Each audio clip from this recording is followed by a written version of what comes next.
There's a very odd reason that some people choose to fail. And it's something I've noticed almost like an epidemic lately. And I've suffered from this, and it's something I was just set off. I was so pissed off by this email that I got this morning that I realized I can at least channel it into this video to help you. So it's part rant. It's really, though, ultimately a lesson for you of something to watch out for, so that you, it's a pretty common thing, so if you've ever suffered from this or might currently suffer from it, you can at least bring some awareness to it. I'll start with this email I got. I don't want to give away anything, personal details or anything like that, but it's a pattern that I see sometimes where I have some background, a course, Audiobooks Made Easy. Okay, now the course is all about making the process easy. Well, every now and then, I get some emails from people who are having issues with the process, and that's fine. I'm happy to help. But you know what I notice that's really odd is that many times when someone's having an issue, it's because they've chosen to add something to the process. They've chosen to complicate things. They're doing these extra steps and extra pieces and mixing and matching and buying extra equipment and using different... I'm like, what are you doing? No, you don't need that. It's making things worse. It's messing up the whole process. There's a very streamlined process. And it's just the strangest phenomena that I've seen as a coach. It's not just with doing audiobooks. And so the email I got is essentially that. And it's a very common thing of just someone who's adding in these extra things. And I'm like, I don't teach that, and that's gonna create all kinds of other issues, not to mention be extremely time consuming, completely unnecessary. And the whole point is I see people who are like refusing to allow things to be easy. It's almost like their brain says, I have to make this more complicated. I have to change it. I have to tweak it in some way. I'll give a few other examples that you might relate to or see as an author.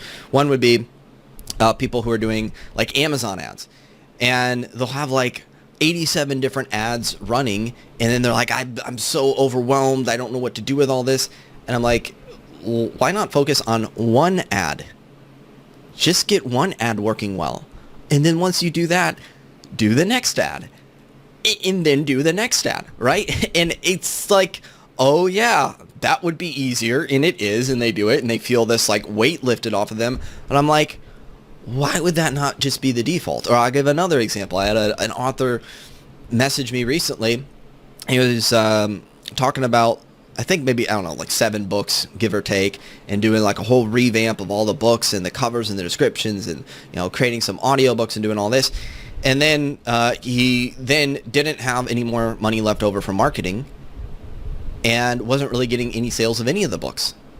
And I'm like, trying to get 7 books working, like 7 projects, 7 plates spinning all at once, that's incredibly overwhelming. Of course you're overloaded. Of course you eventually run out of funds, right? It's just like if you learn to juggle, you start with 1 ball. And you just master 1 ball, and then you do 2 balls, and then you could do 3, and then you could do even more beyond that as you train yourself. But you got to start with 1 and then work your way up. So the issue that I see, the reason why people choose to fail, and I'm using those words on purpose, is because they are choosing to make things more complicated on purpose, or they're choosing to make things more difficult on purpose. Now, I'm not saying they're consciously going, I think I'm going to make things harder for myself. I don't think it's a conscious thing, but unconsciously, there could be maybe a fear of success.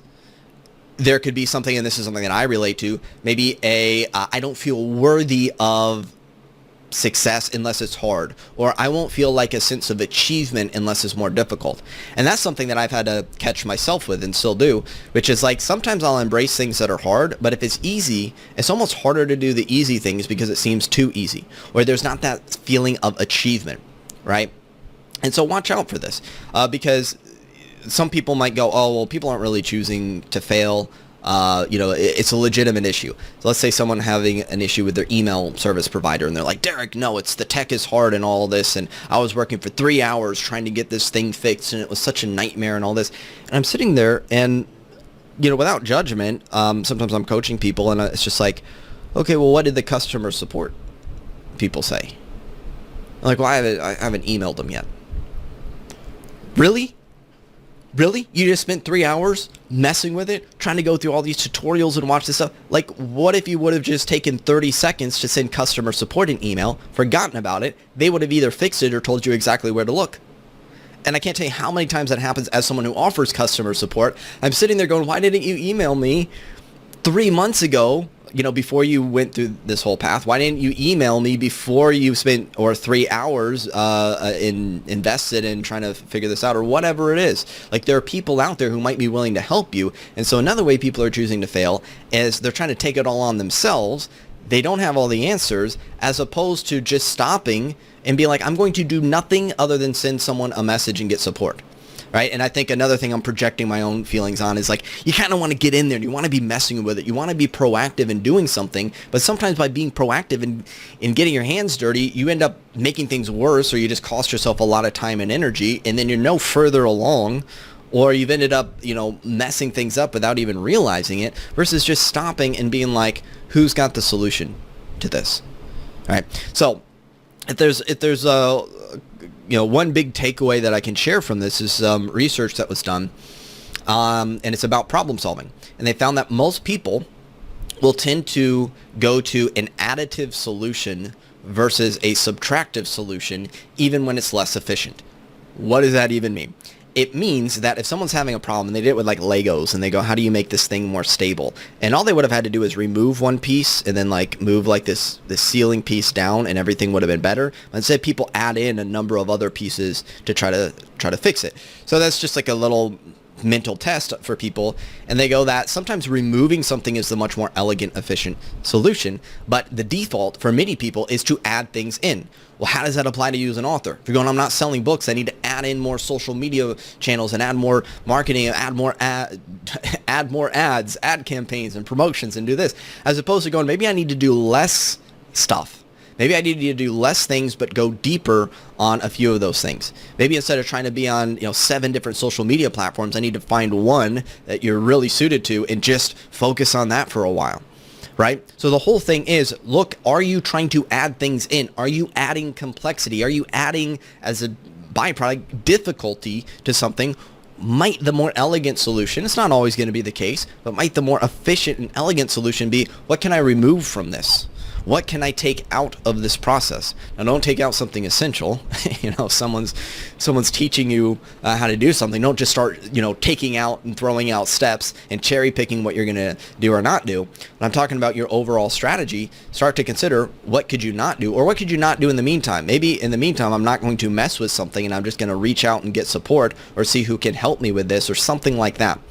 Right? So be aware, this is a bias. It's fairly universal among human beings, so I deal with it too, where there's that tendency to add things, and then there might also be an underlying thing going, might I be unconsciously self-sabotaging? Might this be an excuse by complexifying things, if that's a word? Then it's kind of like, well, you got an out. You have a cop-out if something doesn't work because, it was so complicated. I see this with people doing all these really advanced funnels and stuff, and then when it doesn't work, again, I don't think they're consciously doing it, but I think it's kind of giving them a little mental out to go, when it doesn't work, it's because it's so complicated, as opposed to going, what if it were easy? What would the easy solution look like, at least in the short term?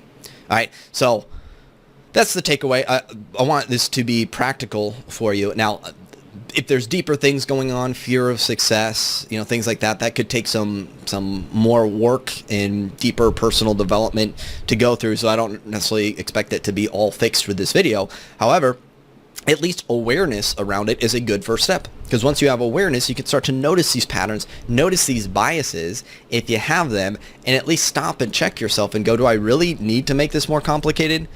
Could I choose to just follow a process, follow a recipe, get support if I need it, not try to go in there and do a bunch of stuff myself, but just take a breather and just be like, let me wait for someone that can come and help me with this. Let me get some support. Let me see if there's something that I can remove from this strategy before trying to add more things to it. All right, so some food for thought for you. Love to know what you think. You can go ahead and share your comments along with this video. Looking forward to hearing what you have to think. Take care.